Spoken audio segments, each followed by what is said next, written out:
Hello, greetings and welcome to another episode of Write. My name is Farrell D. Moore and I'm your host. I'm going to be interviewing author Tom Frye. Hi, Tom. How you doing? Hey, Rick, I'm doing fine. How are you? I'm doing just fine. Uh, get right into the interview. This will be the first of 8 interviews, and let's begin. Do you hear from your readers much? What do they say to you? I got 3,500 friends on Facebook. It's taken me quite a while to get those built up, but they're the people who generally come to my book signings, order my books through me. I don't get a lot of orders on my website. I don't have a lot of feedback on the website at all. What is your website, by the way, Tom? www.tomfrye.org. And it has about 12 of my books on there. Great. It's very user friendly. You can click on a book and it'll take you to the blurb and you can read it. And it has my music on there. I got 4 of my songs on there too, and you can click on music and listen to my songs. Oh, great. Yeah, but no, my main audience is probably about those 3,500 people on Facebook, and it's taken me probably 3-4 years to gain that many. All right. How do you do research for your books? I use Wikipedia a lot. I find it short and sweet and to the point. And I've donated money to them to keep them in business. Right. I think all writers, when they find a source like that, they need to invest in it. To support it. Yeah. That's not a lot of money, but it's, here and there whenever they ask for it, I try to comply. Right.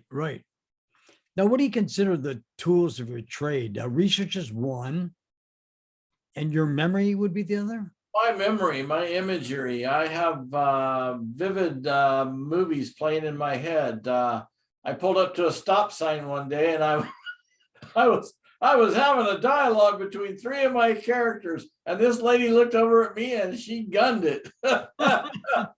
Probably thought it'd be wise to get away from you, right? Well, I said, "Hey, I'm rehearsing for a play." Now, on a typical day, how much time do you spend in your writing? 4 hours basically. It used to be 8.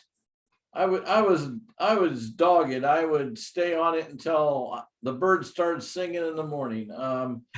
That was my cue, start at 10 at night and finish at 6 in the morning. But I don't have the energy for that anymore. I'm about down to 4 hours, and But you're more thoughtful in your writing right now nowadays, I suspect. I'm way more focused. Yeah. Yeah. Now, when you're on social media, and do you have a lot of interactions with your Facebook's friends and everything like that? I guess you have 9 dog sites in there? Yeah, I have 9 pit bull You sites. write dog stories, right? Yeah, a lot of my stories have dogs in them. They become characters in my story. But I'm into pit bulls. I did pit bull rescue for a while there, and so I support pit bulls, and I go to their sites and I post stories that people there relate to, and they're all very positive people. Right. They love their dogs. They know how gentle pit bulls are, and they're very supportive of stuff I send them. And yeah, it helps. I have another site that's Irish support group. It was started when the virus started. Some women started over in Ireland. Oh, really? Oh yeah, and I post funny stuff on there, humorous stuff for them, and some of my poetry, and they love it. They're nice people. Wow. Yeah. That's amazing. But do you interact a lot with your Facebook members? I do. I get feedback from them almost every day. I have short stories I post all the time, probably about 4 a day, and Oh, I really? get feedback from those people constantly. And Oh, that's it's funny because some of them really have their own point to express, and by God, they don't hold back. so right. Yeah, and I let that go. I used to think I had to respond to everything they said, but anymore it's like, no, I just need to sit back and let them voice what they're going to say, because I already said it. I already said it in my first post. Right? I don't need to reiterate and come back to it and then drill and try to get my point across. That's not what it's there for. I guess that makes sense. You got a lot of interacting with Facebook people, in other words. Yeah. Well, and I had a site a while back. I posted one of my stories on, and I'm telling you, there were 30 toxic trolls who come out from underneath their bridges. I hate that. I Oh really, my gosh, I couldn't believe it. I was floored. I was like, what? I posted a 6-line blurb, and somebody wrote 9 lines trying to shame me and try to. I said, please don't read my book because you're overthinking it already. now, when you're writing an emotionally, shall we say, draining scene, how do you get in the mood for that? A lot of my stuff comes from real life. I worked with kids for 45 years. I was a truancy tracker. You I was did, a foster parent to special needs kids. right? And a lot of my With kids kids had with tragic. anger issues. Oh yeah, anger issues, defiance issues. I learned more about anger defiance than I ever wanted to know. But I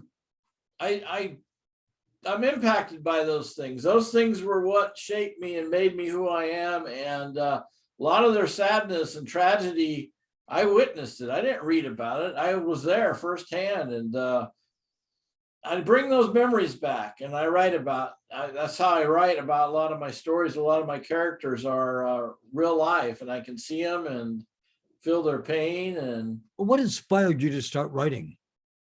um, one night when I was 16, I was a volunteer probation officer, and a boy in the Havelock suburb that I live in took 4 different drugs one night, and got on the overpass and thought he could fly. Called himself Birdman. The cops come to get him. He started biting chunks out of his hand, and they had to handcuff him. And a cop asked me to come and work with him at the Wait, he ER. started biting chunks out of his own hand? Yeah. Wow. Yeah, it was a bizarre thing, because he took a horse tranquilizer and washed it down with tequila, and Washed it down with tequila. then snorted cocaine and smoked dope. So he had 4 different drugs in the system. That next morning is when I started writing and scratching on the 8 ball, because I was so frustrated with trying to get through to him. And I thought, he's just like all these other kids that come through the park who just take everything for granted and take cocktails to get high. And I thought, I've got to reach out. I got to have a message to those type of kids. Wow. Now you Yeah. sold 5,000 copies your first year alone, right? Yeah, that was my publisher decided to publish 5,000 copies. He was an educational publisher, Right. and he sold them in schools all over the place: Texas, New York, Louisiana, places I never even heard of, Oklahoma. But those 5,000 sold within the first year, and then I had to reprint. And so in '92, I reprinted and did the sequel to it called The Kid, the Cop, and the Con. And they sold well too. I worked at a summer camp for 7 years running a program called Castle Land. It was an anti-drug outdoor challenge course that I wrote and produced. And I was able to sell my books and my music, my tapes of my music. I've sold 5,000 tapes and about 7,000 books. So great. yeah, it was a built-in audience. It was great. I performed every. They had campfires there to start the week and campfires to end the week, and I performed in all the plays and did storytelling with swords and pop bottle rockets shooting off my swords, and That'd be cool. oh, it was. I had a dragon built out of a duck blind. He had eyes that shone. He had fire that come out of his mouth. Really? Got out a black light on him, so he was fluorescent, and he sure wasn't Puff. No, I imagine not, actually. No. Yeah. Now, just in parting, This is the first of a 8-part series. But in parting, what advice would you give to new writers? They're publishing their first book or trying to get published. What advice would you give to them? Don't let anybody rent space inside your head. Really, that's a good saying. Yeah, and what Mark Twain said is, I love that. He said, "What other people say about me is none of my damn business." Well, that's good. It's good Yeah. to end on this too. And it's And something to remember, because writers are very sensitive people, and sometimes all they're looking for is affirmation and positive comments. And when they don't get it, oh my gosh, it sends them into turmoil. And I but guess so. but Now, I say, if you got a dream and you got a goal and you got a vision, don't let anybody get in your way. that's great news. Now, what's your website, Tom? www.tomfrye.org. Your publisher is www.whitecappublications.com. That's right. And it's been a pleasure interviewing you, Tom. Until our next interview next week, I wish you good luck. All right. Thanks, Rick. I appreciate it. You're welcome. Bye-bye. Goodbye.